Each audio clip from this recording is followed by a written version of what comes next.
शहनामा में आपका स्वागत है। खैर मकदम है। आज हम इस वक्त मुल्क की सबसे अहम सब्जेक्ट और मौजू जो है उस पर गुफ्तगू करेंगे और वो है फेक न्यूज़। हाल में फेक न्यूज़ और बैड न्यूज़ और प्रोपेगेंडा न्यूज़ और विस्पर न्यूज़ के नाम से बहुत सी चीज़ें आई समाज में।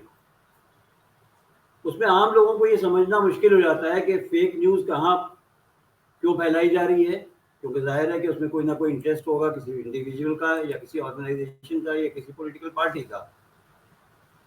लेकिन सच क्या है उसको तलाश करना आम लोगों के लिए मुश्किल हो जाता है। हालांकि इस दौर में फैक्ट चेकर्स बन गए हैं। कई कंपनियां जो हैं वो खबरों को कंफर्म और डिसक्वालीफाई करती हैं और ये पता लग जाता है कि कौन सी खबर सही है कौन सी झूठी है। आज इस बातचीत में हमारे साथ वरिष्ठ पत्रकार प्रदीप कपूर साहब, सामाजिक कार्यकर्ता क्या कहा जाए बल्कि एक्टिविस्ट, सोशलिस्ट, और ताहिरा हसन साहिबा हैं, जो ये दोनों लोग इस तमाम बातों से वाकिफ़ है अच्छी तरह से कि फेक न्यूज़ क्या है और ये किस तरह से हिंदुस्तान के समाज में जहर घोल रही है। अभी जो एक अलायंस बनाया है इंडिया नाम से, उसने 11-12 लोगों को शॉर्टलिस्ट किया है कि उनके प्रोग्राम में ये जो गठबंधन है ये शामिल नहीं होगा, उनके प्रोग्राम में नहीं जाएगा उन एंकर्स के। खबर ये है कि दूसरी लिस्ट भी आने वाली है, पहली लिस्ट आ चुकी है। आज हम इसी मौजू पर थोड़ी देर गुफ्तगू करेंगे। तो प्रदीप कपूर साहब, ये बताइए कि ये फेक न्यूज़ हमारे लोगों को बताइए, व्यूअर्स को, कि ये फेक न्यूज़ है क्या? देखिए हुसैन अफसर साहब, आज के दौर में फेक न्यूज हिंदुस्तान ही नहीं दुनिया के तमाम मुल्कों में जो है एक बहुत बड़ा एक मुद्दा बन चुका है और उससे पूरी दुनिया की तमाम पॉपुलेशन जो है वो प्रभावित है और उसका असर भी हो रहा है। हमारे हिंदुस्तान में आजकल जो है फेक न्यूज बहुत बड़ा इशू है। वो बोलचाल के चैनल के जरिए, अखबारों के जरिए, सोशल मीडिया के जरिए, तमाम माध्यम से जनता के बीच में जो खबर नहीं है, जो गलत खबर है, वो फैलाई जा रही है और वो अपना अपने मकसद से, अपने अपने एजेंडे के तहत और अपना जो मकसद है उस हिसाब से जो है फैलाई जा रही है समाज में। तो उससे समाज भी प्रभावित है, चैनल भी प्रभावित हैं, अखबार भी प्रभावित हैं, तो सभी उसकी गिरफ्त में आ चुके हैं। अभी हाल में आपने देखा होगा ये प्रतिष्ठित चैनल के वरिष्ठ पत्रकार के खिलाफ कर्नाटका गवर्नमेंट ने वहां की जो सोशल वेलफेयर स्कीम है उसको किस तरीके से उन्होंने अपने प्रोग्राम में पेश किया, उसके खिलाफ यहाँ पे एफआईआर की गई है। कानून की तमाम धाराओं के तहत हमने देखा कि बहुत पूरे देश में तमाम पत्रकारों के खिलाफ, चैनल्स के खिलाफ एक्शन लिए गए हैं और पुलिस जो है वो समय समय पे जो है वो कार्रवाई करती है। नतीजा ये हो गया कि तमाम चैनल्स, पत्रकार, अखबार और पत्रकार अपनी विश्वसनीयता छोड़ चुके हैं। लोगों को अब एतबार नहीं रहा कि जो खबर पढ़ी जा रही है वो कितनी सही है, जो खबर देखी जा रही है वो कितनी सही है, जो चैनल्स में डिबेट हो रहे हैं वो कितने सही हैं, जो यूट्यूब में बताया जा रहा है वो सही नहीं है। एक अजीब सा माहौल है कि क्रेडिबिलिटी क्राइसिस हो गई है कि जो दर्शक है, जो पाठक है, वो इसमें समझ में नहीं आ रहा है कि वो क्या सही देख रहा है, क्या गलत देख रहा है। ऐसे माहौल में जरूरत इस बात की है कि सोशल मीडिया, अखबार, चैनल, पत्रकार में एक जबरदस्त चर्निंग बहुत जरूरी है। अभी आपने देखा कि जो विपक्ष का जो इंडिया अलायंस बना है उसने एक लिस्ट जारी की है कि इतने पत्रकारों के हम जो है प्रोग्राम में हमारे जो है वो प्रवक्ता नहीं जाएंगे। ये एक बहुत बड़ा कदम है। अभी दूसरी लिस्ट भी आने वाली है तो मैं ये नहीं कह रहा कि भाई कौन सा चैनल और कौन सा अखबार और कौन सा पत्रकार सही बोल रहा है, गलत बोल रहा है। इसमें सबको सोचने की जरूरत है कि किस तरीके से इससे बचा जाए, क्योंकि प्रोपोगंडा हो रहा है। और वो प्रोपोगंडा जो है वो समाज में पोलराइजेशन भी कर रहा है, हेट भी पैदा कर रहा है। इन फेक न्यूज के जरिए समाज का बहुत बड़ा नुकसान हो रहा है। तो सबको बचाने के लिए बहुत जरूरी है कि एक टर्निंग प्रोसेस हो, और समाज और सरकार सभी को इस मुद्दे को बहुत सीरियसली लेना चाहिए, ताकि जो अखबार है, जो मीडिया है, सबकी क्रेडिबिलिटी बचे। तो इसलिए बहुत जरूरी है, क्योंकि इस वक्त सब लोग अपनी क्रेडिबिलिटी खो चुके हैं। लोगों को समझ में नहीं आ रहा है कि वो किस पे विश्वास करें, क्या देखें क्या ना देखें। तो हुसैन अख्तर साहब, इसमें बहुत सीरियस सोच की जरूरत है। आपने सही कहा, लेकिन क्रेडिबिलिटी बहुत दिनों से बहुत दिनों पहले ही से खत्म हो चुकी है। अब ये कि उसको हम लोग ऑक्सीजन पर लिए हुए थे उस क्रेडिबिलिटी को, अब वो भी बद का खत्म हो गई है, क्योंकि कॉरपोरेट हाउसेस पूरी तरह से चैनल्स अखबारों को खरीद चुके हैं और उनके अपने इंटरेस्ट होते हैं, उनके अपने ठेके और अपने काम होते हैं। वो जाहिर है कि सच बात कैसे करेंगे। इस वजह से अब इस क्रेडिबिलिटी को अवाम कैसे रोक पाएंगे, ये एक सवाल ताहिर हसन साहब आपसे है कि इसको, जैसे प्रदीप कपूर साहब ने कहा, कि किस तरह से इसको, इस क्रेडिबिलिटी जो बची है थोड़ी बहुत सी, इसको किस तरह से बचाए रखा जाए, क्योंकि हम लोग पूरी तरह से एक्सपोज हो चुके हैं। नहीं, बिल्कुल सही आपने कहा। बहुत ही, मैं कहती हूँ कि बहुत शर्म की बात भी है और बहुत यहाँ पर गहन एक सोच की बात भी है कि इस पे सोचना चाहिए, इस पे डिबेट और डिस्कशन होना चाहिए। मतलब एक जनता को भी इसमें इसको इसको सोचने की जरूरत है, क्योंकि ये जो मीडिया है ये चौथा पिलर है सबसे बड़े लोकतंत्र का। अपने आप को सबसे बड़ा लोकतंत्र कहते हैं और है भी। तो उसका जो चौथा पिलर है, मजबूत पिलर, उसको मीडिया को कहा जाता है। कि मीडिया जो है वो बायस्ड नहीं होता, वो एक टॉर्च का काम करता है, एक शमा का काम करता है, जहां पे जनता के मुद्दों को वो दिखाता है। जब अंधकार आ जाता है, सरकार को नहीं दिखता है, तो वो उन मुद्दों को दिखाता है जो जनता को तकलीफ दे रहे हैं, जो आम मार्जिनलाइज क्लास के मुद्दे हैं, उनको लेके वो जाता है और न्यूज रूम में उस पर बात होती है, फिर डिस्कशन होता है। लेकिन आपने बिल्कुल सही कहा कि क्रेडिबिलिटी खो चुका है। जो जर्नलिज्म इथिक्स होता है वो पूरी तरह से, अब मैं कहूंगी, खत्म हो चुका है। कह दूं तो कोई गलत नहीं होगा, क्योंकि ये मुद्दे अभी नहीं, काफी वक्त से आप देखिए हम लोग कहते आए हैं कि न्यूज रूम में अब डिस्कशन ही नहीं होता। जो आम आदमी के मुद्दे हैं, जो फंडामेंटल राइट्स है, उस पर बात ही नहीं होती। बात ही नहीं होती। हेल्थ और एजुकेशन जो हमारे कॉन्स्टिट्यूशन में भी इंश्राइंड है, इन पर कितनी बात होती है, डिबेट्स कितने होते हैं। बल्कि अभी जैसे प्रदीप भाई ने कहा कि एक बहुत प्रतिष्ठित चैनल, जिसपे हम लोग भी जाते रहे और बोलते रहे, उसको प्रतिष्ठित चैनल मानते हैं, उसके एक बड़े जर्नलिस्ट ने जिस तरह का दिखाया कि माइनॉरिटी को दिया जा रहा है, और फिर वो ये भूल गए, क्योंकि जब आप गलत बोलते हैं और बाइस्ड बोलते हैं और फेवर करते हैं कॉर्पोरेट या गवर्नमेंट या किसी का भी, तो ये भूल जाते हैं कि माइनॉरिटी में सिख भी आते हैं, जैन भी आते हैं, बौद्ध भी आते हैं, SC ST भी आते हैं। और आपने ये भी कह दिया क्या वो हिंदू नहीं है? तो इस तरह से हिंदू मुस्लिम में साफ तौर से करीब कर, जो चैनल, जो चाहे तो व्हाट्सएप पे हो रहा हो, फेसबुक पे हो रहा हो, या हमारे रिनाउंड चैनल पे भी आ रहा हो, इस पे रोक लगनी चाहिए। आप डिबेट कीजिए, आप आम हित पे डिबेट कीजिए। आप चौथा पिलर जो सरकार नहीं देख रही है या अनदेखी कर रही है, उन मुद्दों को वहां तक पहुंचाइए। लेकिन हो क्या रहा है कि पूरी तरह से आप देखिए, एक बार इसको भी स्क्रूटनी में डाला जाना चाहिए। व्हाट्सएप को भी, कई साल पहले की बात है कि किसी ने लिख दिया कि एक औरत है जो बच्चे पकड़ने वाली आई है महाराष्ट्र वगैरह में, मुझे जगह ठीक से नहीं याद है। तो वहां पे क्या हुआ, एक औरत कोई दिखी इस तरह की जाती हुई, तो उसको पकड़ के पीट पीट के उसको पीट डाला।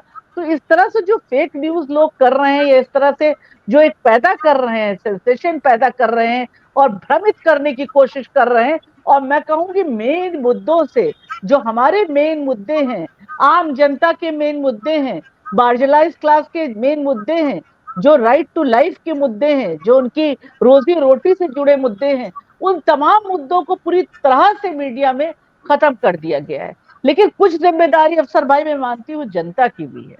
जनता को भी अब अपना पैसा भी लगाना चाहिए, जिससे कि जो ये कॉरपोरेट है अपना, कॉरपोरेट कंट्रोल्स एवरीथिंग।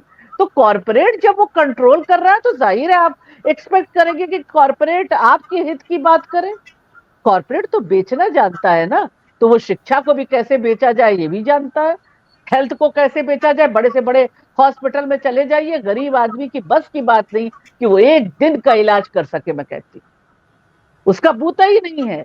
बड़े बड़े जो स्कूल्स हैं उसमें चले जाएं, बच्चे को पढ़ा ले, नहीं पढ़ा सकता हमारा मार्जिनलाइज क्लास। तो आप खुद भी, हम लोगों को अपना पैसा लगाना चाहिए। एक मीडिया जो चल रहे हैं उनको हमें स्ट्रेंथन करना चाहिए, जिससे कि हमारी बात सामने आ सके। यहाँ हमारी भी कमी है, हमको जो परोस दिया जाता है वो हम देख लेते हैं और उस पर यकीन कर लेते हैं, और कुछ लोग जो समझते भी हैं तो सोचते हैं ये हमारी जिम्मेदारी नहीं है, हम तो समझ गए, अब जरूरत नहीं है कि इसको आगे बताया जाए। तो मुझे लगता है कुछ जिम्मेदारी यहाँ के जागरूक जनता को भी लेनी होगी, क्योंकि ये लोकतंत्र जो सबसे बड़ा लोकतंत्र संविधान से चलता है, हम उसके नागरिक हैं और हमारे तमाम राइट्स इसी कॉन्स्टिट्यूशन में निहित है। और ये जब राइट्स हमारे निहित है तो उन राइट्स के लिए हमें बोलना चाहिए। अगर हमारा मीडिया अपना काम नहीं कर रहा है, एक वर्चुअल वर्ल्ड बना रहा है, उस वर्चुअल वर्ल्ड को रियल वर्ल्ड बना के दिखा रहा है। आप देखिए वर्चुअल वर्ल्ड को, जो रियलिटी है उसको तो छुपा लेता है, एक वर्चुअल वर्ल्ड को रियल वर्ल्ड बना के दिखा देता है, कहीं पर्दे तार के दिखा देता है, सब कुछ है गुड, एवरीथिंग इज गुड। तो ये जो चीजें हैं, इसके इस तरह के मीडिया के खिलाफ एक मुझे लगता है एक्शन होना चाहिए। जनता ही एक्शन ले सकती है, और मुझे लगता है जो अपोजिशन अलायंस ने लिया है बहुत देर में लिया, लेकिन लेना चाहिए था, पहले लेना चाहिए था। अगर इस तरह से नेता जब अलायंस नहीं भी बनी थी तो भी अगर अपोजिशन लीडर्स जब लोगों पर, माइनॉरिटी पे तमाम तरह की प्रॉब्लम्स आ रही थी, उस वक्त भी ये एक्शन लेते तो ये एक्शन और भी खूबसूरत और मजबूत बना जाता। अब तो उनके ऊपर खुद आ पड़ी है, अब तो लेना ही लेना है उनको। तो इस तरह से मुझे लगता है कि व्हाट्सएप, सोशल और ये सोशल मीडिया, फेसबुक, जहां भी जहर फैलाने की कोशिश की जा रही है, इंजेक्ट करने की कोशिश की जा रही है, उन सब पे लगाम लगनी चाहिए। आपने सही कहा ताहिरा हसन साहिबा के कुछ ऐसा है जो मीडिया और जो चैनल्स हैं उनको मजबूत करना चाहिए, लेकिन मुसीबत ये है कि अब इसमें कर्मचारियों का कोई ज़्यादा रोल नहीं होता है, मालिकों का रोल होता है।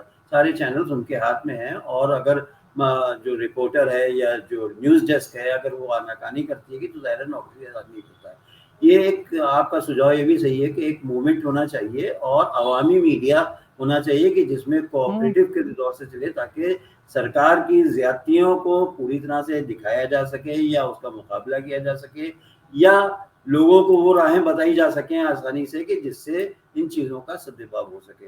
हमने देखा कि फेक न्यूज़ के से ये पॉलिटिकल पार्टीज तो फ़ायदा उठाती ही हैं, जो बड़े बड़े बिजनेस हाउसेस हैं वो भी बड़ा फ़ायदा उठाते हैं, और जो उनके खिलाफ कॉरपोरेट की खबरें जाने वाली होती हैं वो दब जाती हैं। लेकिन इसी दौर में सोशल मीडिया ने भी अपना रोल दिखाया है, और जहां बड़े बड़े जो महारथी हैं और बड़ी बड़ी कंपनियां खुले हुए और करोड़ों अरबों संख्यों डॉलर्स का कारोबार करते हैं, उनके ऊपर भी सोशल मीडिया में सब चीज़ें आई और उनको भी एक्सपोज किया गया। ये एक बूम हैगा जो सोशल मीडिया की वजह से आया हैगा।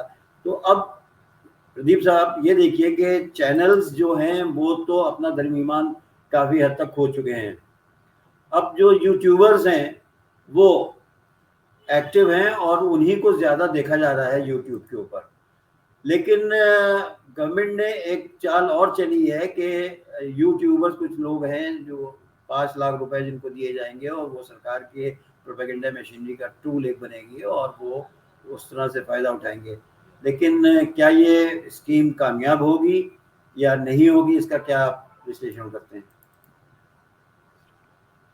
देखिए, ये जो YouTube जिस तरीके से दिखा रहे हैं, तो अब हो क्या गया है कि समाज बट गया है, और समाज जो है अपने हिसाब से जिसको जो पसंद हो बात, वो सुनने के लिए वो टीवी चैनल देखता है, जिसको पसंद है पर्टिकुलर यूट्यूब वो देखता है और उसी को जो है वो क्रेडिट मान लेता है, क्योंकि अब लोगों में एक तरह से समाज भी बढ़ गया है और वो भी अपने हिसाब से तय करता है कि हमको फला चैनल देखना है या हमें फला यूट्यूब देखना है या हमको किसको सुनना है। तो लोगों ने अपनी अपनी पसंद के, अपनी विचारधारा के लोग जो है वो यूट्यूब पे और चैनल पे पसंद कर लिए हैं, वो अपना वो देखते हैं। लेकिन मुझे लग रहा है कि इसमें जुडिशियल इंटरवेंशन की भी बहुत जरूरत ही है। जुडिशरी को भी इसमें इंटरवीन करके कुछ इस तरह से स्ट्रिक्ट लॉज और पनिशमेंट और इस तरह का करें, क्योंकि जिस तरह से माहौल बिगड़ता जा रहा है उसमें जुडिशियल इंटरवेंशन की भी बहुत जरूरत है, कि ताकि एक नजीर बने कि इस तरह की बात जो है वो लोग ना कर पाए। क्योंकि समाज अगर सुधारना है तो उसमें समाज को भी आगे आना पड़ेगा और जुडिशरी को भी आगे आना पड़ेगा। प्रदीप साहब, आप सही कह रहे हैं, लेकिन अभी सुप्रीम कोर्ट ने जो कुछ इस तरह की जो हेट स्पीचेस हैं इनमें सब बहुत ही संज्ञान लिया, उन्हें कॉग्निजेंस लिया है और उन्हें कुछ डायरेक्टिव्स भी दिए हैं। लेकिन मुसीबत यह है कि अच्छे लोग अभी भी मुल्क में ज़्यादा हैं, लेकिन उनकी खामोशी जो है वो एक मुजरिमाना खामोशी होती है, वो बोलते नहीं हैं। तो इसी तरह से अगर अच्छे यूट्यूबर्स और बढ़ें तो काम बन सकता है और समाज में एक माहौल बन सकता है कि जिससे लोग नफरत फैलाने वालों को डिस्कार्ड करें और उनसे आइसोलेट हो जाएं। लेकिन उसके साथ ये भी है कि जहाँ पर पॉलिटिकल पार्टी सरकार में हो और सरकार उसको चला रही हो पीछे के पर्दे से, तो बहुत मुश्किल हो जाता है कि आप उससे मुकाबला कर सकें। जैसे आजकल आप देख रहे हैं कि कितने सेल्स खुले हुए हैं, पार्टीज के आईटी सेल्स खुले हुए हैं, और कितना जहर अलग अलग तरीक़ों से फैलाया जा रहा है, कहीं पर यूट्यूबर्स के ज़रिए से, कहीं पर वेबसाइट के ज़रिए से, कहीं पर अखबारों के ज़रिए से। तो सच बात जो है वो बहुत कम आ रही है कि इस वक्त भूख और बेरोज़गारी से इंसान तड़प रहा है और हम बातें कर रहे हैं चाँद और सूरज की, तो ठीक है वो बातें भी ज़रूरी हैं, लेकिन भूख और प्यास और बेरोज़गारी से बढ़कर नहीं है वो बातें। तो अब इन सब चीज़ों में अवेयरनेस लाने के लिए जो तरीक़े अपनाए जा रहे हैं, ये अपनाना चाहिए, वो नहीं हो पा रहे हैं। क्या इसमें सोसाइटी भी जिम्मेदार है तायरा हसन साहिबा, या सोसाइटी इतनी कमज़ोर हो चुकी है कि वो मुकाबला नहीं कर सकती इन चीज़ों का? नहीं, देखिए, ये तो बिल्कुल नहीं कहा जा सकता कि सोसाइटी नहीं जिम्मेदार है। सोसाइटी भी जिम्मेदार है, लेकिन देखिए सोसाइटी तो अपने लेवल पे आवाज उठा रही है। सोसाइटी क्या कर सकती है? जो अप्रेस क्लास है, जिनको ये प्रॉब्लम्स हो रही है, वो किसको बायकॉट करेंगे? जैसे कि अभी अलायंस ने बायकॉट किया है इतने एंकर्स का, वो दे आर इन पोजिशन कि वो कर सकते थे। तो यहाँ पर जो हमारी अप्रेस क्लास की जनता है, वो रोज तो उसको कुआं खोदो और पानी पियो। रोज हमारा तिहाड़ी मजदूर जो है बाहर जाके खड़ा होता है कि कोई हमारे 2 हाथ और हमारी पसीने का खरीदार मिल जाए। तो आप कैसे एक्सपेक्ट करेंगे कि वो कहाँ से आवाज उठाएगा? जाहिर है उसकी आवाज उठाने के लिए तो ये चौथा स्तंभ बना है जो लोकतंत्र का है। लेकिन जब वो हिलने लगा है तो मुझे लगता है यूट्यूबर जो है, जो ऑथेंटिक टाइप के वो ज्यादा आए, जो जनता की आवाज उठाएं और उसको जनता फंड करे। मेरा कहना है जिससे जनता की आवाज जाए। वहां भी मैं नहीं कह रही हूँ कि वहां पे भी कोई नफरत फैलाने की बात हो। नफरत फैलाने का कोई वही नहीं होना चाहिए। जब highest court of the land ने इतना सख्त एक अपना वर्डिक्ट दे दिया है कि कॉग्निजेंस लेना पड़ेगा स्टेट को अगर इस तरह की बातें होती हैं, तो उसके बाद हमें लगता है वो फिर उसके लिए एक राह बनी है, तो उस पर हमें वो करना चाहिए कि उसके लिए हम कह सकते हैं कि भाई इस तरह की जो जहर फैला रहे हैं उन पर रोक लगे। और जनता तो देश की देखिए जहर नहीं, उस पर इंजेक्ट, ऐसा मैं नहीं मानूंगी कि पूरी जनता पे जहर जो है ये कम्युनिज्म का इंजेक्ट हो चुका है। क्योंकि कुछ भी हो, ये जो भारत की धरती है ये सूफी और संतों की धरती है, जिन्होंने सिर्फ प्यार की बात की। ये कबीर की धरती है, जिन्होंने कहा 2.5 अक्षर जो प्रेम कपड़े सो पंडित होए। आप देखिए राहुल गांधी ने जब अपनी यात्रा निकाली और प्यार की दुकान सजाई तो प्यार की बात होने लगी।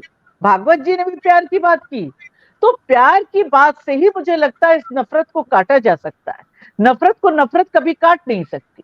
कोशिश करना चाहिए जो खाइयां बन गई हैं उनको कैसे खत्म किया जाए, और जो इस तरह की जहरीली बातें आ रही हैं उनके खिलाफ फौरन रिपोर्टिंग हो। ये जनता भी जागरूक हो, जो जागरूक लोग हैं जो इस तरह से मतलब इस पे काम भी कर रहे हैं, उन्हें फौरन इसकी एफआईआर दर्ज करवानी चाहिए, मिलकर सामूहिक रूप में, एक आदमी पे नहीं। क्योंकि इस तरह की घटनाएं रिपीट ना हो। जब हल्के हल्के इन पे लगाम हो लगेगी, लोगों को कानून का डर होगा, तो अपने आप ये चीजें कम होंगी। तो ये जो जहर फैल रहा है ये फैलना बंद होगा, और ये कोशिश जो है कि मेन मुद्दों को जो है वो अंडर द कारपेट ब्रश करके वो अलग अलग मुद्दे लाए जाए, तो लोग अपने मुद्दों पे अड़ंग तरीके से आएंगे, जमेंगे, अपने मुद्दों को समझेंगे, उन पे आवाज उठाएंगे। क्योंकि राइट टू लाइफ जो हमारा आर्टिकल 21 है, वो सिर्फ सांस लेने का मतलब नहीं है, वो सम्मानजनक जिंदगी की बात करता है। सम्मानजनक जिंदगी में ये भी है कि आपको नौकरी अच्छी मिले, आपके पास सर पे छत हो, आप इज्जत से जी सके। तो जो हमारे कॉन्स्टिट्यूशन में है उसकी बात तो हम कर सकते हैं। हम अपने देश के, हम तभी तो नेशनलिस्ट कहे जाएंगे जब अपने कॉन्स्टिट्यूशन को भी मानेंगे, उसके राइट की बात करेंगे। तो मुझे लगता है हमें अपने कॉन्स्टिट्यूशन में दिए हुए अधिकारों की बात भी करनी चाहिए और अपनी जनता के बीच उसे ले जाना चाहिए।